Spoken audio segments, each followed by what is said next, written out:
सारे जग विच वसन वाले पंजाबी प्यारिਆਂ ਦੀ सेवा विच तुहाडा सज्जन, तुहाडा बेली, तुहाडा मित्र, तुहाडा वीर ते तुहाडा भरा ते मां बोली दा निक्का जिहा सेवक डॉक्टर एम एच बाबर हाज़र है जनाब इलियास घुम्मन होरां दी किताब वंड दी अज आखिरी किस्त दे नाल, यानी पहली किताब दी आखिरी किस्त नंबर 142, कहानी नंबर 94 का दूजा हिस्सा। तो इस कहानी के लिखियार ने जनाब राजवंत सिंह राणा। कहानी है सच ढूंढते परछावें। तो आओ फिर कहानी शुरू करने हैं। मेरा ख्याल सी कि जिस सोशलिज्म के क्याम वास्ते असी जदोजहद विच कुदे हुए सन, उसकी मुआशरे की तसवराती तस्वीर विच औरत मर्द की जिंदगी के हर पहलू की बराबरी का ख्याल एक अनोखा तो लाजवाब रंग भरदा सी ते असी दोवें इस अनोखे तो लाजवाब रंग के शदाई सन। फिर एक ही गौर फिक्र के दो इंसान, एक मर्द दूजी औरत, अगर शादी के बंधना विच बझ जान तो फिर सोने ते सुहागे वाली कहावत उन्हां लई ठुक जाती है। लेकिन शादीशुदा जिंदगी दीयां जिम्मेवारियां ते मुस्तकबिल विच पैदा होने वाले बच्चे ते उन्हां दे कारण जिंदगी के सामने आने वाले मसलियां वगैरह का ख्याल आउंदियां ही सोशलिज्म के वास्ते की जा रही जदोजहद के राह की रुकावट का तसव्वुर पैदा हो जाता ते मैं शादी के नां तो बिदकण लगदा, गल अगे ते पा दिंदा, चाहदियां होयां भी कुलदीप कौर नूं जिंदगी का साथी ना बना सकिया। मुल्क की वंड तो बाद शेखूपुरा के एक पिंडों काफले नाल आउंदियां मेरे वड्डे भरा सरदार जेमल सिंह की भाई फेरू के नेड़े हैजे नाल मौत हो गई। भाभी केसर कौर, उहदे बेटे धर्म सिंह ते बेटी मोहिंदर कौर की जिम्मेवारी मेरे ते आ पई, जिसने मेरी जिंदगी के राह नूं ही बदल दिता। मैं जिंदगी की राह की गल की है, जिंदगी के आदर्श मकसद ते मंजिल की गल नहीं की, जिन्होंने मैं जिंदगी के आखिरी साहां तक छड्डण या बदलन की गल सोच ही नहीं सकता। उन्होंने बदलन की थां ते मैनू मर जाना चंगा लगता है। भाभी, उसके दोवें बच्चियां ते दादी अम्मा लक्ष्मी देवी वाला, वालद साहब सरदार बुद्ध सिंह की जिम्मेवारी भी मेरे मोडियां ते आ पई, जिसके पारों मैनू नौकरी करनी पई। शादी के ख्याल नूं मैं अपने जेहन विचों कढ दिता। हालांकि कुलदीप कौर ने अपने माँ बाप की मर्जी के खिलाफ भी घरों भज जाने की तजवीज़ सामने रखी सी, लेकिन मेरी बुजदिली या कमजोरी पारों यह तजवीज़ सिर ना चढ़ सकी। दिल दरिया समुद्रों डूंगे, कौन दिलों दियां जाने हो। इंसानी दिल नूं सुल्तान बहू जै सूफी फकीर ने समुंदर कह के बड़ा ही जायज़ ते वधिया काम किया।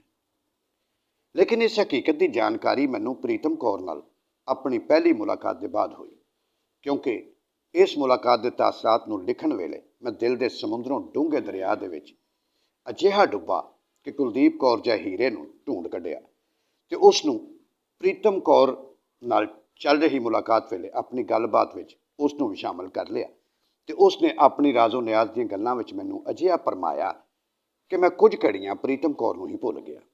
उसने अपनी कहानी मेरे कलम की नोक ते रख दी ते मेरे कोलों लिखवा के रही। फिर जांदियां जांदियां बजुर्गों ते अकलमंदां की तरह प्रीतम कौर वाल इशारा करके कुलदीप कौर ने आख्या, प्रीतम कौर वाल हुण पूरा ध्यान दिओ, अपने भरमों वहम के जरिए तहकीक किए अपने छलावियां के पिछे न भजो, जमाना हाल की असलीयत ते हकीकत नूं पहचानो, मैनू भुल जाओ, प्रीतम कौर नूं याद रखो, उससे नाल गलबात करो, वो तुहाडा इंतजार कर रही है। फिल्म दीयां तस्वीरां दी कुलदीप बलवंत कौर के चेहरे वारो वारी मेरियां अखां दे सामने उभरन ते छुपन लगे, वारो वारी अपनी अपनी थां बदलन लगे। मैनू स्वाद स्वाद करते रहे। एक अनजाने संसार के नज़ारे मेरिया नज़रों के सामने आ के मैनू लुभाते रहे। फिर प्रीतम कौर का चेहरा मुस्तकिल तौर पर मेरिया अखां के सामने आके खड़ा हो गया। वो मैनू लुभावन लगा अते कुलदीप कौर का चेहरा जिवें दिल के दरिया दीयां लहरां विचों उभरिया सी, उवें ही उन्हां ही लहरां विच समा गया। मैं हैरानी भरी खुशी ते ताजुब के जज्बियां के दरिया विच बहन लगा। फिर मैं अपने खब्बे हाथ ते किसी नरम ते नाजुक हाथ की छूह महसूस की। मैं अखां खोलियां तो प्रीतम कौर ने मुस्कुरांदियां होए आख्या, डॉक्टर साहब ने तुहानू मेरे दर्दां गमां नाल भरी जिंदगी नूं सुनन लई इत्थे भेजिया सी, लेकिन मैनू नहीं मालूम कि गलबात करदियां होयां तुसीं कित्थे गुम गए। किहदी याद ने तुहानू जज्बात के समुंदर विच रोड़ दिता कि मैनू ਕਿਸੇ ਸਿੱਧੇ ਰਾਹ ਦਾ ਸੁਝਾਅ ਦੇਣ ਦੀ ਗੱਲ ਹੀ ਤੁਸੀਂ ਭੁੱਲ ਗਏ। ਮੇਰੀ ਮੌਜੂਦਗੀ ਵੀ ਲਾਯਾਨੀ ਹੋ ਕੇ ਰਹਿ ਗਈ। ਇਹ ਗੱਲ ਸੁਣ ਕੇ ਮੇਰੀ ਗਰਦਨ ਨਦਾਮਤ ਤੇ ਸ਼ਰਮਿੰਦਗੀ ਨਾਲ ਝੁਕ ਗਈ। ਕੁਝ ਘੜੀਆਂ ਮੈਂ ਅੱਖਾਂ ਨੀਵੀਆਂ ਕਰਕੇ ਬੈਠਾ ਸੋਚਦਾ ਰਿਹਾ। ਫਿਰ ਚਿਹਰੇ ਤੇ ਫਿੱਕੀ ਮੁਸਕਰਾਹਟ ਖਿਲਾਰ ਕੇ ਕਿਹਾ, ਮਾफ़ी ਦਾ ਦਰਖਾਸਤਗਾਰ ਹਾਂ ਪ੍ਰੀਤਮ ਜੀ, ਪਰ ਇਸ ਹਕੀਕਤ ਨੂੰ ਤਾਂ ਤੁਸੀਂ ਵੀ ਤਸਲੀਮ ਕਰੋਗੇ ਕਿ ਪੁਰਾਣੀਆਂ ਯਾਦਾਂ ਭਲੇ ਹੀ ਉਹ ਖੁਸ਼ਗਵਾਰ ਤੇ ਮਿੱਠੀਆਂ ਹੋਣ ਜਾਂ ਕੌੜੀਆਂ ਕਸੈਲੀਆਂ, ਪਰ ਮਾਫਕ ਹਾਲਾਤ ਦੇ ਮਿਲਦਿਆਂ ਹੀ ਇਹ ਦਿਲ ਦੀ ਧਰਤੀ ਵਿੱਚੋਂ ਖੰਭਾਂ ਦੀ ਤਰ੍ਹਾਂ ਆਪਣਾ ਸਿਰ ਉੱਚਾ ਕੱਢ ਹੀ ਖਲੋਂਦੀਆਂ ਹਨ ਤੇ ਇਨਸਾਨ ਇਹਨਾਂ ਦੀ ਸ਼ਕਲੋ ਸੂਰਤ ਤੇ ਰੰਗੋ ਰੂਪ ਨੂੰ ਵੇਖ ਕੇ ਆਪਣੇ ਹੋਸ਼ੋ ਹਵਾਸ ਨੂੰ ਗਵਾ ਹੀ ਬਹਿੰਦਾ ਹੈ। ਇਹ ਹੀ ਸਭ ਕੁਝ ਮੇਰੇ ਨਾਲ ਹੋਇਆ। ਕਿਸੇ ਦੀ ਯਾਦ ਨੇ ਤੁਹਾਨੂੰ ਗੁੰਮਸੁੰਮ ਬਣਾ ਦਿੱਤਾ ਹੈ? ਪ੍ਰੀਤਮ ਕੌਰ ਨੇ ਹੈਰਾਨ ਹੋ ਕੇ ਪੁੱਛਿਆ। ਛੱਡੋ ਇਹਨਾਂ ਕਿੱਸਿਆਂ ਨੂੰ, ਪੁਰਾਣੇ ਜ਼ਖਮਾਂ ਨੂੰ, ਉਚੜਿਆਂ ਦਰਦਾਂ, ਗਮਾਂ, ਦੁੱਖਾਂ, ਤਕਲੀਫਾਂ, ਮੁਸੀਬਤਾਂ ਤੇ ਸੋਬਤਾਂ ਦੇ ਬਗੈਰ ਤਾਂ ਬੰਦੇ ਦੇ ਪੱਲੇ ਕੁਝ ਹੋਰ ਨਹੀਂ ਪੈਂਦਾ। ਫਿਰ ਦੁੱਖੀ ਲਮਹਿਆਂ ਦੀ ਉਮਰ ਦਰਾਜ਼ ਕਿਉਂ ਕੀਤੀ ਜਾਏ? ਹਾਲ ਦੀਆਂ ਘੜੀਆਂ ਵਿੱਚ ਇਹਨਾਂ ਕਿੱਸਿਆਂ ਨੂੰ ਰਾਹ ਦੀ ਰੁਕਾਵਟ ਕਿਉਂ ਬਣਨ ਦਿੱਤਾ ਜਾਵੇ? ਮੈਂ ਉਹਨੂੰ ਸਿੱਧਾ ਜਵਾਬ ਦੇਣ ਦੀ ਥਾਂ ਫਲਸਫਿਆਨਾ ਜਿਹਾ ਜਵਾਬ ਦਿੱਤਾ ਤੇ ਕੁਲਦੀਪ ਕੌਰ ਬਾਰੇ ਉਸ ਨੂੰ ਹਵਾ ਨਾ ਲੱਗਣ ਦਿੱਤੀ। ਮੇਰੀ ਗੱਲ ਸੁਣ ਕੇ ਪ੍ਰੀਤਮ ਕੌਰ ਵੀ ਜਜ਼ਬਾਤ ਦੀ ਰੋਹ ਵਿੱਚ ਵਹਿਣ ਲੱਗੀ। ਉਸਨੇ ਅੱਖਾਂ ਬੰਦ ਕਰ ਲਈਆਂ ਤੇ ਆਪਣੀ ਦੁਨੀਆ ਦੇ ਨਜ਼ਾਰਿਆਂ ਵਿੱਚ ਗਵਾਚ ਗਈ। ਮੈਂ ਉਸਦੇ ਚਿਹਰੇ ਤੇ ਉੱਭਰਦੇ ਮਿਟਦੇ ਤਾਸਰਾਤ ਨੂੰ ਪੜ੍ਹਨ ਦੀ ਕੋਸ਼ਿਸ਼ ਕਰਨ ਲੱਗਾ। ਮੈਨੂੰ ਲੱਗਿਆ ਉਸਨੇ ਆਪਣੇ ਆਪ ਨੂੰ ਸ਼ਾਦੀशुदा ਜ਼ਿੰਦਗੀ ਦੇ ਕੁਝ ਲਮਹਿਆਂ ਦੇ ਹਵਾਲੇ ਕਰ ਦਿੱਤਾ ਤੇ ਉਹ ਖੁਸ਼ੀ ਗਮ ਦੇ ਮਿਲੇ ਜੁਲੇ ਸੰਸਾਰ ਦੀ ਰਾਹਗੀਰ ਬਣੀ ਹੋਈ ਹੈ। ਆਪਣੇ ਖਿਆਲਾਂ ਵਿੱਚ ਉਹ ਇੰਨੀ ਮਹਿਵ ਹੈ ਕਿ ਮੇਰੀ ਹਸਤੀ ਉਹ ਮੌਜੂਦਗੀ ਨੂੰ ਵੀ ਮੇਰੀ ਤਰ੍ਹਾਂ ਹੀ ਭੁੱਲ ਗਈ ਹੈ। ਮੈਂ ਅਜਿਹੇ ਤਾਸਰਾਤ ਵੇਖ ਕੇ ਦੁਖੀ ਤਾਂ ਜ਼ਰੂਰ ਹੋ ਗਿਆ, ਪਰ ਉਸ ਨੂੰ ਆਪਣੇ ਜਜ਼ਬਿਆਂ ਦੀ ਰੋਹ ਵਿੱਚ ਵਹਿਣ ਦਿੱਤਾ। ਉਸ ਨੂੰ ਛੇੜਿਆ ਬਿਲਕੁਲ ਨਹੀਂ। ਕੁਝ ਹੀ ਪਲਾਂ ਤੋਂ ਬਾਅਦ ਉਸ ਦੀਆਂ ਅੱਖਾਂ ਵਿੱਚੋਂ ਅਥਰੂਆਂ ਦੀਆਂ ਦੋ ਨਦੀਆਂ ਵਹਿਣ ਲੱਗੀਆਂ, ਉਸ ਦੇ ਚਿਹਰੇ ਨੂੰ ਧੋਣ ਲੱਗੀਆਂ। ਮੈਨੂੰ ਲੱਗਿਆ ਕਿ ਇਹ ਅਥਰੂਆਂ ਦੀਆਂ ਨਦੀਆਂ ਉਸ ਦੀ ਜ਼ਿੰਦਗੀ ਦੀਆਂ ਤਲਖੀਆਂ, ਰੰਜੋ ਗਮ ਨੂੰ ਧੋ ਕੇ ਉਸ ਦੇ ਦਿਲੋਂ ਦਿਮਾਗ ਨੂੰ ਹੌਲਾ ਫੁੱਲ ਕਰ ਰਹੀਆਂ ਨੇ। ਮੇਰਾ ਖਾਮੋਸ਼ ਰਹਿਣਾ ਹੀ ਇਸ ਵੇਲੇ ਮੁਨਾਸਬ ਹੈ, ਚੰਗਾ ਅਮਲ ਹੈ। ਫਿਰ ਜਦੋਂ ਆਪਣੇ ਜਜ਼ਬਿਆਂ ਦੀ ਰੋਹ ਵਿੱਚੋਂ ਉੱਭਰੀ ਤਾਂ ਉਸਨੇ ਆਪਣੀਆਂ ਅੱਖਾਂ ਨੂੰ ਪੂਰੀ ਤਰ੍ਹਾਂ ਫੈਲਾ ਕੇ ਮੇਰੇ ਚਿਹਰੇ ਵੱਲ ਵੇਖਿਆ। ਸਾਡੀਆਂ ਅੱਖਾਂ ਚਾਰ ਜ਼ਰੂਰ ਹੋਈਆਂ, ਪਰ ਉਸਨੇ ਫੌਰਨ ਹੀ ਆਪਣੀਆਂ ਅੱਖਾਂ ਨੂੰ ਨੀਵਿਆਂ ਕਰ ਲਿਆ। ਸ਼ਰਮੋ ਹਯਾ ਜੋ ਔਰਤ ਦੇ ਜ਼ੇਵਰ ਨੇ ਉਸ ਦੇ ਚਿਹਰੇ ਨੂੰ ਲਾਲ ਸੁਰਖ ਬਣਾ ਦਿੱਤਾ। ਇਸ ਵਾਸਤੇ ਮੈਂ ਉਸ ਦੀਆਂ ਅੱਖਾਂ ਪਾਸੋਂ ਨਾ ਕੋਈ ਸੁਨੇਹਾ ਲੈ ਸਕਿਆ ਤੇ ਨਾ ਦੇ ਸਕਿਆ। ਫਿਰ ਉਸਨੇ ਕੁਝ ਹਿੰਮਤ ਤੇ ਹੌਸਲਾ ਜਤਾ ਕੇ ਆਖਿਆ, ਤੁਹਾਡੇ ਜਿਹੇ ਸਿਆਸੀ ਤੇ ਮੁਆਸ਼ਰਤੀ ਰਹਿਨੁਮਾਵਾਂ ਦੇ ਕੋਲ ਪਤਾ ਨਹੀਂ ਕੀ ਜਾਦੂ ਹੈ, ਪਰ ਕਿਸੇ ਨੂੰ ਜਜ਼ਬਾਤ ਦੀ ਰੋਹ ਵਿੱਚ ਰੋੜ ਦਿੰਦੇ ਹੋ ਜਿਸ ਤੋਂ ਉਹ ਬਚਣਾ ਚਾਹੁੰਦਾ ਹੈ। ਉਸ ਦੀ ਗੱਲ ਵਿੱਚ ਦਖਲ ਦਿੰਦਿਆਂ ਹੋਇਆਂ ਮੈਂ ਆਖਿਆ, ਮੈਂ ਤੁਹਾਡੀ ਗੱਲ ਦਾ ਮਤਲਬ ਨਹੀਂ ਸਮਝ ਸਕਿਆ।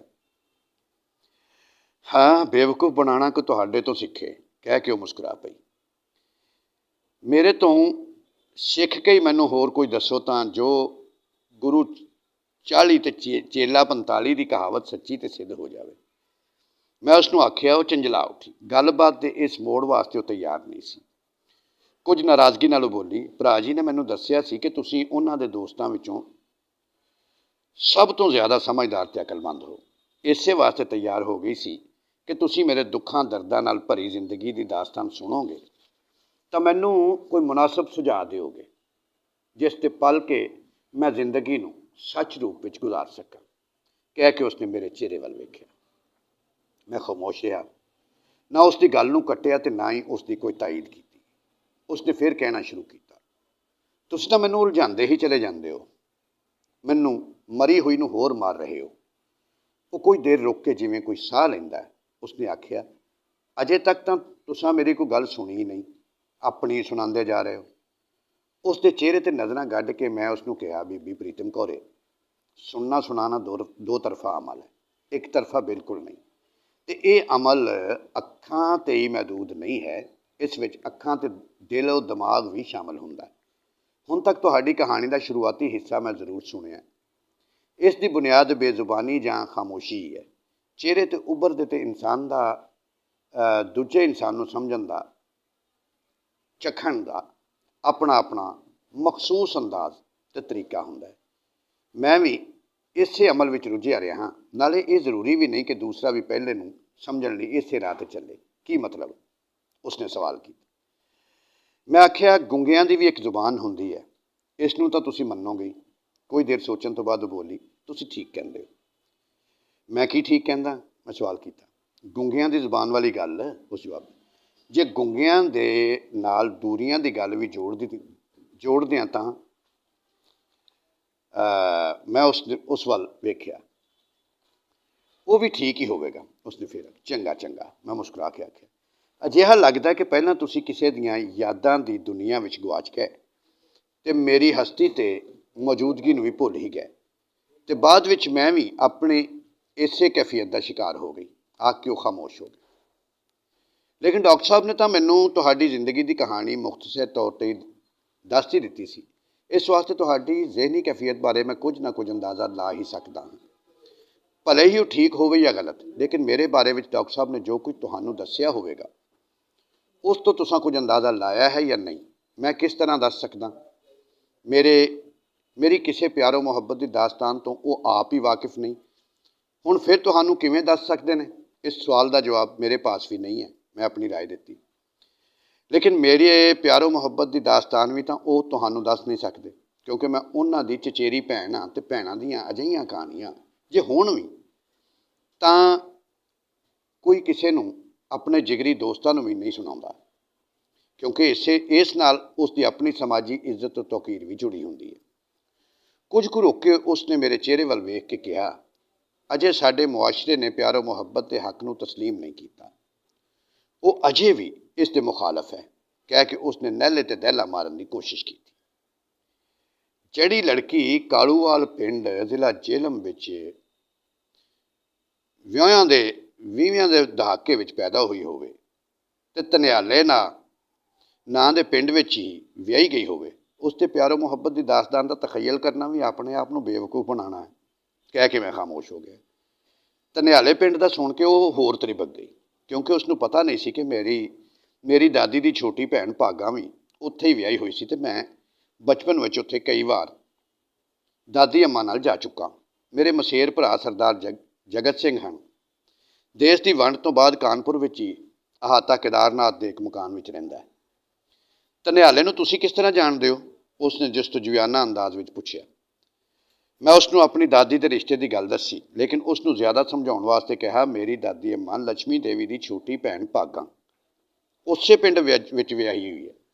मैं कई बार उस नाल उत्थे बचपन में जांदा रहा, लेकिन हुण ते 25 कुछ साल हो गए हैं। इस वास्ते बहुत कुछ मैं हुण भुल चुका। इतना ज़्यादा वक्त गुजर चुका है कि सामने आउण ते भी मैं शायद किसी एक अद नूं ही पछाण सकां। प्रीतम कौर ने सुख दा साह लिया। जे तुसीं अपने दर्द ते गम की कहानी मुख्तसर तौर पर सुनाने की तकलीफ उठाओ तो शायद मैं कोई ठोस ते फायदेमंद सुझाव तुहानूं दे सकां, मैं कहा। प्रीतम कौर नूं उस पल मेहमान नवाजी का ख्याल आया। इस फर्ज वालों कोताही का ख्याल आउंदे ही जिसनों आम आदमी एक मुआशरती ते सकाफती गुनाह समझता है, एक मिनट कह के उठी ते घर के अंदर चली गई। जब वापस आई तो उसके हाथ में सोडे की एक खुली हुई बोतल सी, जिसनों उसने मेरे वाल वधाया तो मैं उसनों फड़ के फटाफट पी गया। हालांकि उसकी एक बोतल लियाउण ते उसनों फोड़ ते समाजी तौरो अतवार तो लाइलम समझण ते मैं मजबूर सी। हालांकि बोतल लियाउण वेले उसने कहा सी, वेखो ना, रोण धोण ने मेरे होशो हवास को इतना नाकस बना दिता कि तुहानू पानी धानी पुछण का फर्ज भी नहीं निभा सकी। तुसीं मैनू कितनी गैर मुहज़्ज़ब समझते होवोगे। फिर मैं उसनू आख्या, तुहाडी कहानी सुने बगैर ही मैं एक गुस्ताखी भरी तजवीज़ तुहाडे सामने रखण की बेवकूफ़ी कर रहा कि तुसीं किधरे नौकरी कर लो। यही अज की हालत विच तुहाडे लई मुनासिब रहेगा। नौकरी? उसने बेचैन होकर काली नाल आख्या। हाँ, नौकरी तुहाडे दुख का सही इलाज, इक्को एक इलाज यही है। मैं पूरे यकीन ते एतमाद नाल जवाब दिता। मेरे जहन विच किधरे नफसियात का बोलबाला हो रहा सी। ये नहीं हो सकता, मैं नौकरी नहीं कर सकती, मैनू कोई नौकरी करन ही नहीं देवेगा। उसने परेशानी नाल पर काली विच आख्या। उसनू साह चढ़िया होया सी ते वो हाँप रही सी। मैं उसके चेहरे वाल कुछ देर वेखता रहा, उसके दिल ते दिमाग विच हो रही हलचल नू समझण की कोशिश करता रहा। कुछ नतीजों ते पुजन की कोशिश भी करता रहा, पर खामोश रहा, बोलिया कुछ भी नहीं। हौली हौली उसने अपनी मुढ़ली बेचैनी ते काबू पा लिया। अजिहा लगता सी कि किसी फैसले वाल पुजन की कोशिश कर रही है। किसी फैसले वाल ਕਾਬਲੇ ਕਦਰ ਫੈਸਲੇ ਵੱਲ ਉਹ ਅੱਗੇ ਵਧ ਰਹੀ ਹੈ। ਕੁਝ ਦੇਰ ਬਾਅਦ ਉਸ ਦੀ ਖਾਮੋਸ਼ੀ ਖਤਮ ਹੋਈ ਤੇ ਉਹ ਬੋਲੀ, ਨੌਕਰੀ ਕਰਨ ਦੀ ਤੁਹਾਡੀ ਤਜਵੀਜ਼ ਤੇ ਮੈਂ ਆਪ ਵੀ ਗੌਰ ਕਰਾਂਗੀ ਤੇ ਆਪਣੇ ਮਾਂ-ਬਾਪ ਦੀ ਰਾਏ ਦੀ ਵੀ। ਹੋਰਨਾਂ ਨਜ਼ਦੀਕੀ ਬੰਦਿਆਂ ਤੋਂ ਵੀ ਪੁੱਛਾਂ ਗਿੱਛਾਂਗੀ। ਮੈਂ ਸੁੱਖ ਤੇ ਚੈਨ ਦਾ ਸਾਹ ਲਿਆ। ਫਿਰ ਘਰ ਜਾਣ ਵਾਸਤੇ ਉੱਠ ਖਲੋਤਾ। ਉਸ ਤੋਂ ਰਸਮੀ ਜੇ ਇਜਾਜ਼ਤ ਮੰਗੀ ਤਾਂ ਉਸਨੇ ਫੇਰ ਕਿਹਾ, ਤੁਹਾਡੀ ਤਜਵੀਜ਼ ਤੇ ਹਰ ਪਹਿਲੂ ਤੇ ਮੈਂ ਸੋਚਾਂ ਵਿਚਾਰਾਂਗੀ। ਕਿਸੇ ਵੀ ਫੈਸਲੇ ਤੇ ਪੁੱਜਣ ਲਈ ਮੈਨੂੰ ਜਾਪਦਾ ਹੈ ਕਦਮ ਕਦਮ ਤੁਹਾਡੀ ਮਦਦ ਦੀ ਲੋੜ ਮੈਨੂੰ ਪੈਂਦੀ ਰਹੇਗੀ। ਤੁਹਾਨੂੰ ਹਫ਼ਤੇ ਵਿੱਚ 2 ਜਾਂ 3 ਵਾਰ ਇੱਥੇ ਆਉਣਾ ਪਵੇਗਾ, ਭਾਵੇਂ ਤੁਹਾਡੇ ਆਪਣੇ ਕੰਮਕਾਰ ਦਾ ਕਿਤਨਾ ਵੀ ਹਰਜ ਹੋਵੇ। ਠੀਕ ਹੈ, ਮੈਨੂੰ ਤੁਹਾਡੀ ਹਰ ਸ਼ਰਤ ਮਨਜ਼ੂਰ ਹੈ, ਕਹਿ ਕੇ ਮੈਂ ਉਸ ਵੱਲ ਹੱਥ ਜੋੜ ਦਿੱਤੇ ਤੇ ਉਸ ਦਾ ਜਵਾਬ ਸੁਣੇ ਬਗੈਰ ਬਾਹਰ ਵੱਲ ਤੁਰ ਪਿਆ। ਮੇਰਾ ਧਿਆਨ ਬਬਲੀ ਵੱਲ ਚਲਾ ਗਿਆ। ਉਹ ਸੋਫੇ ਤੇ ਘੂਕ ਸੁੱਤੀ ਹੋਈ ਸੀ। ਇਹੀ ਵਜ੍ਹਾ ਹੈ ਕਿ ਸਾਡੀ ਸਾਰੀ ਗੱਲਬਾਤ ਵਿੱਚ ਉਸਨੇ ਆਪਣੇ ਰੌਲੇ ਰੱਪੇ ਨਾਲ ਕੋਈ ਵਿਘਨ ਨਹੀਂ ਪਾਇਆ। ਵਾਪਸ ਹੈਲਟਨਗਰ ਜਾਂਦਿਆਂ ਹੋਇਆਂ ਮੈਂ ਖੁਸ਼ ਸਾਂ ਕਿ ਘੱਟੋ ਘੱਟ ਮੈਂ ਇਸ ਗੱਲ ਵਿੱਚ ਕਾਮਯਾਬ ਹੋ ਗਿਆ ਸਾਂ ਕਿ ਪ੍ਰੀਤਮ ਕੌਰ ਦੇ ਸੋਚਣ ਦੇ ਢੰਗ ਵਿੱਚ ਇੱਕ ਨਵਾਂ ਮੋੜ ਲਿਆ ਤੇ ਨੌਕਰੀ ਦੇ ਮੁਮਕਿਨ ਫਾਇਦੇ ਤੇ ਉਸ ਨਾਲ ਜੁੜੇ ਮਾਹੌਲ ਬਾਰੇ ਉਹ ਸੋਚਣਾ ਸਮਝਣਾ ਸ਼ੁਰੂ ਕਰ ਦੇਵੇਗੀ ਤੇ ਇਹ ਅਮਲ ਉਸ ਦੇ ਰੰਜ, ਦੁੱਖ ਤੇ ਦਰਦੋ ਗਮ ਤੇ ਰੋਣ ਧੋਣ ਨੂੰ ਯਕੀਨੀ ਤੌਰ ਤੇ ਕੰਮ ਕਰ ਦੇਗਾ। ਤੇ ਲੋ ਬੇਲੀਓ, ਇਹ ਸੀ ਵੰਡ ਦੀ ਕਿਸ਼ਤ ਨੰਬਰ 142 ਤੇ ਇਹਦੇ ਨਾਲ ਹੀ ਵੰਡ ਦਾ ਜਿਹੜਾ ਪਹਿਲਾ ਪਰਾਗਾ ਹੈ ਉਹ ਕਿਤਾਬ ਵੀ ਮੁਕੰਮਲ ਹੋ ਗਈ ਹੈ। ਅਨਕਰੀਬ ਵੰਡ ਕਿਤਾਬ ਦਾ ਦੂਜਾ ਪਰਾਗਾ ਜਿਹੜਾ ਵੰਡ ਦੀਆਂ ਕਹਾਣੀਆਂ ਤੇ ਮੁਸ਼ਤਮਿਲ ਹੈ ਉਹਦਾ ਨਾਂ ਹੈ ਸਾਰੇ ਮੁਲਕ ਖਰਾਬ ਪੰਜਾਬ ਵਿੱਚੋਂ। ਉਹ ਸ਼ੁਰੂ ਹੋ ਰਿਹਾ ਹੈ। ਉਮੀਦ ਹੈ ਕਿ ਆਪਣਾ ਜਿਸ ਤਰ੍ਹਾਂ ਤੁਸੀਂ ਪਹਿਲੀ ਕਿਤਾਬ ਨੂੰ ਪਸੰਦ ਕੀਤਾ ਹੈ, ਵੰਡ ਦੀਆਂ ਕਹਾਣੀਆਂ